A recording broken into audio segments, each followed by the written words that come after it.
اللہ العلی العظیم وصدق الرسول النبی الکریم الامین ان اللہ و ملائکتہ یصلون علی النبی یا ایھا الذین آمنوا صلوا علیہ وسلموا تسلیما۔ بآواز بلند اس عقیدت کے ساتھ محبت کے ساتھ درود و سلام کا نذرانہ پیش کرے کہ مدینے سے نجف سے کربلا سے آتا ہے۔ محبت سے کہیے سبحان اللہ۔ کہ مدینے سے نجف سے کربلا سے آتا ہے، ہر مومن کا رزق تو انوکھی عطا سے آتا ہے۔ اور جب حضور کے عاشق، حضور کے امتی پڑھتے ہیں مصطفیٰ پر درود تو یاد رکھو جواب در مصطفیٰ سے آتا ہے۔ محمد سے پڑھیے صلاۃ و سلام علیک یا سیدی یا رسول اللہ وعلی آلک و اصحابک یا سیدی یا حبیب اللہ۔ میں بلا تمہید اپنے گفتگو کا آغاز کر رہا ہوں۔ رب کائنات نے قرآن میں فرمایا یا ایھا الناس قد جاءکم الرسول۔ اب آپ احباب کو میں نے میلاد پڑھ کر بتانا ہے کہ رب نے بھی عرش پر مصطفیٰ کا میلاد کیا تھا۔ حضرات گرامی قدر، میں بلا تمہید اپنی گفتگو کا آغاز کر رہا ہوں کہ ہر ابتدا سے پہلے اب نہ جانے کون میرے مصرے کو وصول کرے گا، پہلے ہی میں بتاتا چلوں کہ مجھے پہلے بندے سے لے کر آخری بندے تک آپ کی توجہ چاہیے۔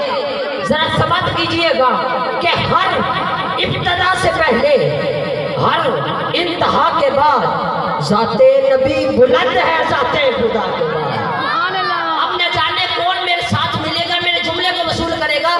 میں نے کہا ہر ابتدا سے پہلے، ہر انتہا کے بعد ذات نبی بلند ہے ذات خدا کے بعد۔ اور ذرا توجہ، اس دنیا میں احترام کے قابل ہیں جتنے لوگ، توجہ ہے جی؟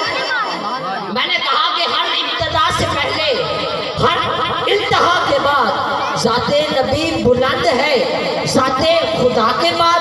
اور اس دنیا میں احترام کے قابل ہیں جتنے لوگ۔ اب ذرا توجہ سے جملہ سننا، میں آپ کی پوری زندگی کا نچوڑ بتانے لگا ہوں، ذرا توجہ رکھنا۔ میرے پاس علماء موجود ہے، علماء کی صحبت اختیار کرتے ہوئے میں بڑی جرأت ایمانی کے ساتھ یہ جملہ بیان کر رہا ہوں کہ ہر ابتدا سے پہلے، ہر انتہا کے بعد ذات نبی بلند ہے ذات خدا کے بعد۔ اور اس دنیا میں احترام کے قابل ہیں جتنے لوگ، میں سبھی کو مانتا ہوں مگر مصطفیٰ کے بعد۔ اللہ آپ کو سلامت رکھے۔ میں سبھی کو مانتا ہوں مگر مصطفیٰ کے بعد۔ اب ذرا سنیے گا، میں آدم علیہ السلام کو مانتا ہوں مگر مصطفیٰ کے بعد، نوح علیہ السلام کو مانتا ہوں مگر مصطفیٰ کے بعد، میں داؤد کو بھی مانتا ہوں مگر مصطفیٰ کے بعد، میں یونس کو بھی مانتا ہوں مگر مصطفیٰ کے بعد، میں اسماعیل کو بھی مانتا ہوں مگر مصطفیٰ کے بعد، میں ابراہیم کو بھی مانتا ہوں مگر مصطفیٰ کے بعد، میں عیسیٰ کو بھی مانتا ہوں مگر مصطفیٰ کے بعد۔ میں مختصر بتاتا چلوں، میں سارے نبیوں کو مانتا ہوں۔ اس دنیا میں آدم تا عیسیٰ جتنے بھی آئے میں سبھی کو مانتا ہوں مگر مصطفیٰ کے بعد۔ سبحان اللہ، بابا سے کہیے سبحان اللہ۔ اب میں آپ کو بتانا چاہوں گا کہ کیوں مصطفیٰ کے بعد مانتا ہوں۔ اب یہاں پر شاعر کا تصور دیکھنا کہ ہے خالق دا جلوہ محمد در۔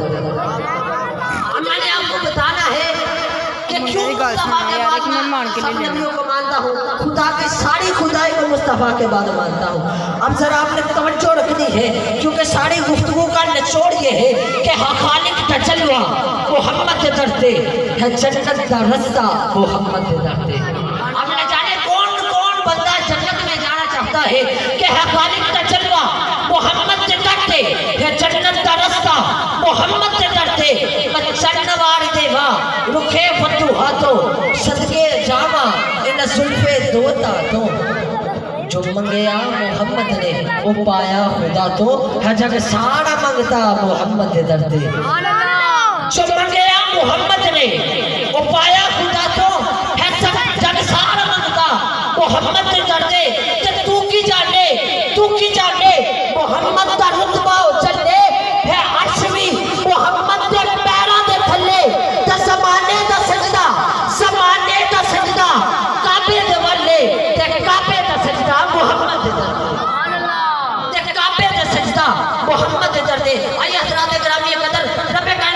بیان ہے.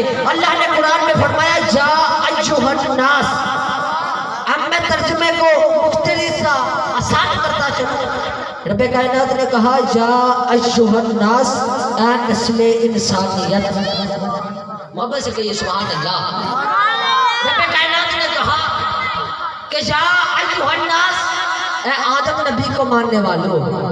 یا ایھا الناس، اے شیش نبی کو ماننے والوں. یا ایھا الناس، اے نوح نبی کو ماننے والوں. یا ایھا الناس، اے آدم تا عیسیٰ تک سارے نبیوں کو ماننے والوں. میں نے کہا جی مولا.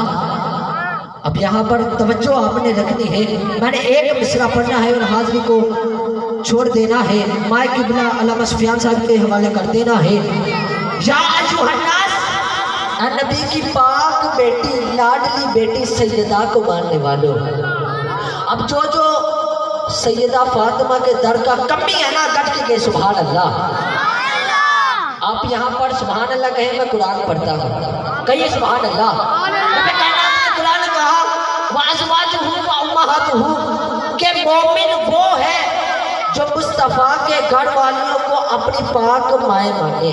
یعنی مصطفیٰ کے حرم کو اپنی پاک مائیں مانے.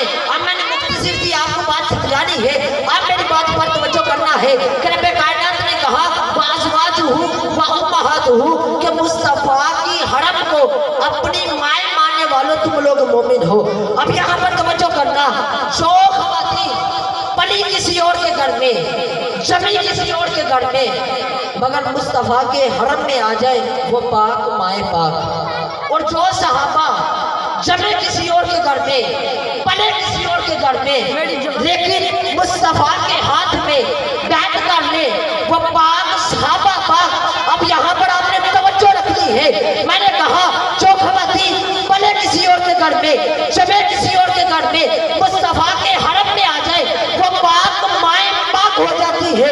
اب ذرا عقیدے سے بتانا کہ جو خاتون مصطفیٰ کے بدن سے جمی ہو، مصطفیٰ کی گود میں پلی ہو، اس سیدہ فاطمہ زہرا کا مقام کیا ہوگا؟ اور اس فاطمہ زہرا کے بارے میں کیا خیال ہے؟ میں جملہ مکمل کرتا چلوں. فقط اتنی بات کہنا چاہتا ہوں کہ رب کائنات نے اس دنیا میں مردوں میں دوسرا محمد کوئی نہیں بنایا اور عورتوں میں دوسری زہرا کوئی نہیں بنائی. مردوں میں دوسرا محمد کوئی نہیں اور عورتوں میں دوسری زہرا کوئی نہیں. صدائیں درودوں کی آتی رہیں گی جنہیں سن کے دل شاد ہوتا رہے گا. خدا اہل سنت کو آباد رکھے، محمد کا میلاد ہوتا رہے گا. وآخر دعواہم ان الحمدللہ رب العالمین.